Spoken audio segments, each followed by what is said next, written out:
to be a very different video, and as you can see in the corner, we do have some gameplay of the, of the game Genshin Impact, and it's on my Twitch channel, so twitch.tv/Setsu.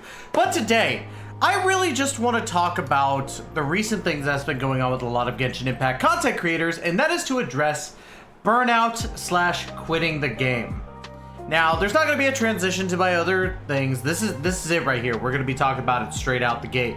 And the reason why I wanted to talk about this was because of a video I made just recently on the channel about the sales earnings of games like Genshin Impact and Honkai Star Rail and even Nikke. And I want to address some of the stuff because really it does pertain a little bit to me. Not saying that I'm going to be quitting. Let's just preface this now. I'm not quitting Genshin Impact. However, I kind of want to talk about the reasons why others have been quitting Genshin Impact because I feel like it does bring up a good conversation. So, let's go ahead and talk about it. So, as we know, we had 3 major content creators for Genshin Impact kind of quit Genshin Impact or just kind of stay away from it for a little bit.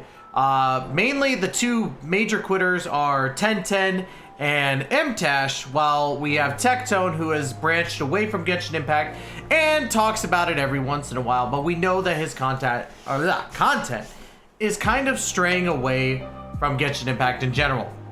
And they're not the only ones. There are probably a lot more that are quitting Genshin Impact for other games, but they have valid reasons for playing these other games. And yeah, I've kind of watched these videos and really come to an understanding of how people view it. So let's go ahead and talk about a few things. One, real life. Real life always comes first.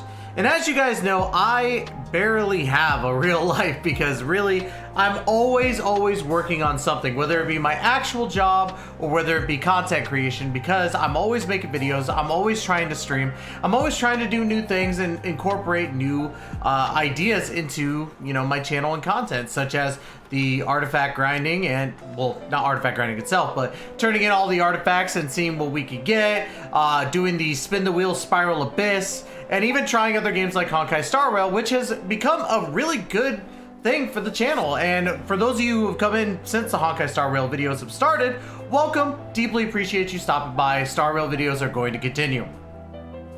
But real life is difficult because when you have those moments, you never want them to go. And I was watching 1010's video, and 1010 made a very, very good point. And it is that he's touching grass, enjoying life, and puts friends above the content. And I think that is absolutely what you should do as a content creator. Like, you shouldn't be focusing on the content over your friends and family. And I've had times where I've had to honestly question myself and be like, what are you doing? Like, why are you worried about Genshin Impact's newest update where you can, do different dailies and you should be focusing on your friends. And that's actually been a thing that I've done recently with going to the gym and hanging out with my buddy on the weekends, doing some stuff, going to conventions. So I completely understand where 1010's coming from. And you could even look at, people like MTashed, who has been supporting his son. Obviously, he's got a family, and it makes a lot of sense. Another thing, or really the main point of this, is that Genshin's stale.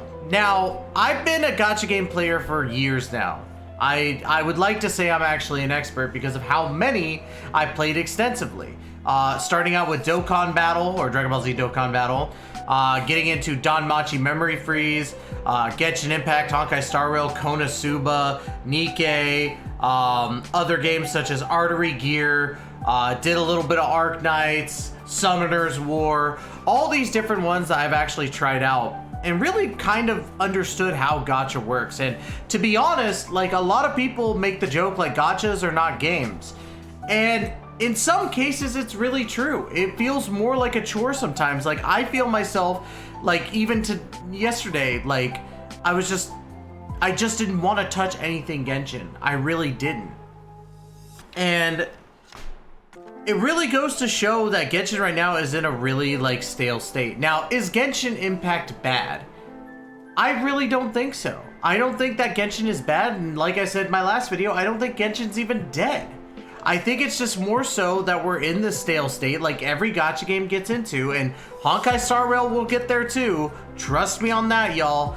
It's foreshadowing, it's gonna happen, but we're in a state of Genshin Impact where we're waiting for the big major update. There's no major story changes, no major gameplay changes.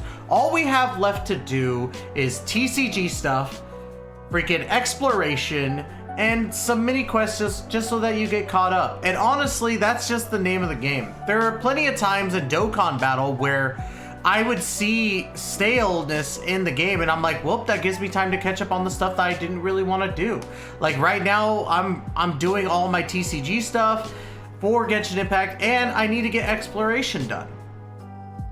And that's a big thing like right now is that not a lot of people like that. Not a lot of people are gonna go through what I do. I love 100% in games.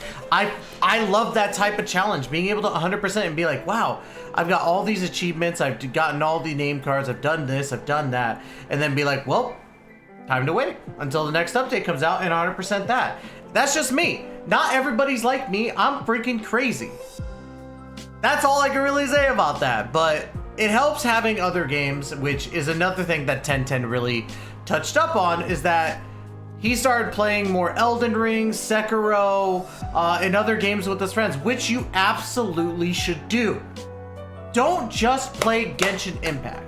You are going to be absolutely bored out of your mind. And it's not to say that Genshin Impact again is a bad game. It's a great game. It has a lot of great things going for it. A lot of events, as you can see on this screen, that are happening.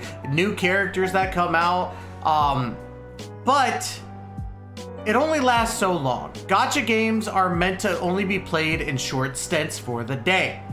It's just how it is. Even me playing Nikkei, I played Nikkei like maybe for less than an hour today, and that was off and on while I was at work, just kind of going like, oh yeah, auto battle this, boom. All right, let me go and pay attention to work now. That's just all it is. And most gacha games are exactly like that. Now, Genshin Impact does not have an auto feature, unlike Nikkei and Honkai Star Rail. Honkai Star Rail has an auto feature in some cases, and you know, it just works. Genshin Impact's not like that. You have to be hands-on if you're wanting to do stuff. If you want to grind, you got to be hands-on. It's just how it is. Dokkan even has an auto feature now, but I digress. At the end of the day, Genshin Impact is stale. The new character, and I will say this, the thing that MTashed, 1010, and Tectone have said, and it matches perfectly, is that Genshin Impact's characters are pretty predictable and not exciting. I got excited for Bailu solely because of the fact that I love the character Bailu. I've loved the character Bailu since I first saw him in Leeway in, you know, the first couple patches. And I've enjoyed Bailu as a character and his kit, though it's very, very bland in the sense of what you need to do and what teams he can go in. And I touched base on this in my streams. I've said that, you know, you can't really do much. It's the same thing with Kirara. Kirara, you can't really do much with her outside of certain team comps. Same with Kaveh. Same with Al-Hytham. Same with, you know, other characters that have come out. Heck, one of the most broken characters is about to come out again. And honestly, I don't even think he's gonna get a lot of love because, you know, at this point, why bother with Genshin Impact right now? And it makes perfect sense why people are like that. I'm still gonna do Genshin Impact because, again, I look at it as I love 100%ing things. So I have events that I have to beat. I have to make sure that I'm completely caught up, get my exploration, get all the TCG stuff done. And then I could say, I'm the Genshin Lord, I got it. But again, as I said before, play other games as well. Don't just force yourself to only play one gacha game or one game in general. Play other games. Like, I played Dragon Ball Z Budokai Tenkaichi 3 with my editor Ark for the first time on the 5-9 gaming channel, and we had a blast. It was so much fun being able to just laugh at such stupid stuff happening. Now, outside of that, many of the things just seem very basic and bland now. It seems like Genshin Impact, as it goes on, is getting way more simpler and for the casual fans. And I agree.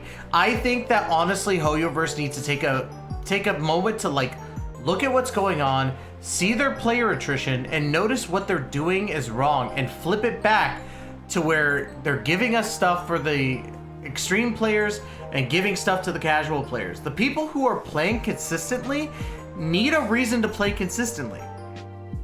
And the casual players need a reason to keep coming back. So I think that honestly, Hoyoverse needs to find a balance. They need to find the balance to make it better. Now, a couple other things. Obviously, if you're blacklisted by Hoyoverse like MTashed is, of course you're going to be upset about not being able to get character builds. You're not going to be able to do certain things with Hoyoverse in general, and that makes sense. I can't blame him for that, so why would he want to play Hoyoverse games? Heck, he just recently quit Honkai Star Rail. I mean, granted, no offense to MTashed, huge respect for the dude. He has grinded so hard for so long. But quitting seems to be his thing. Like, MTashed seems to be really tuned in to being, or to quitting certain games. Now, who knows how Diablo 4 will work out for him in the end. We'll see how that goes. But yeah, I can't really say anything about being blacklisted. I don't work directly with Hoyoverse. I'm small. You guys can see by how many subscribers I have, which I'm hoping will hit the 2,000 by the end of the year, but we'll see how that goes.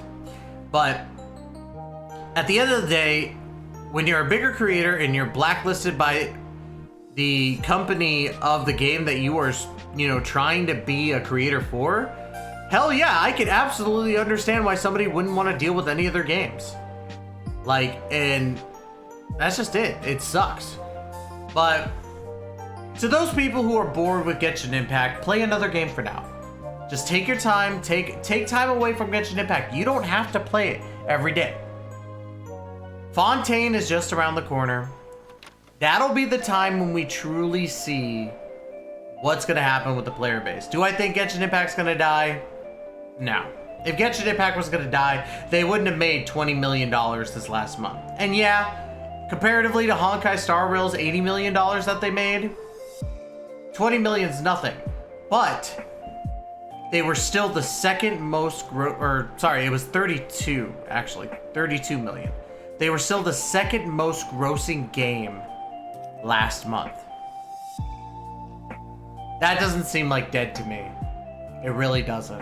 So, but that's gonna be it, guys. That's all I really wanted to talk about. I really wanted to address it. I know that people have asked me if I wanted to quit Genshin Impact. I'm not quitting. I'm not gonna do that. I'm still gonna provide the guides. I'm still gonna provide the summons. I'm still gonna provide the artifact stuff, the Spiral Abyss spin the wheel whenever I get the chance, and still have fun in my own way.